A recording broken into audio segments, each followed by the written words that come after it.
Korang yang suka lepak mamak dari malam sampai ke pagi, main game dengan member kat mamak. Lepas tu bateri habis, pinjam powerbank member. Member pun powerbank pun habis juga bateri dia. Kau beli powerbank ni. Besar gajah ni kau beli. Ini bukan takat dari malam sampai ke pagi. Esok pun kau boleh sambung. Main gila. Lepas tu kalau korang balik malam kan, jalan korang gelap, tak ada lampu.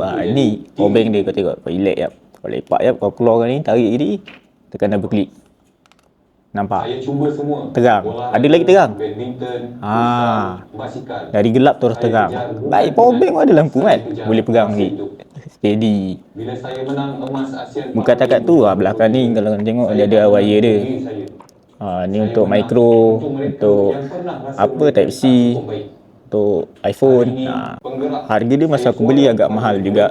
Tapi esok dah 11 kan. Maybe lagi murah. So mana korang dapatkan, tekan back kuning sekarang.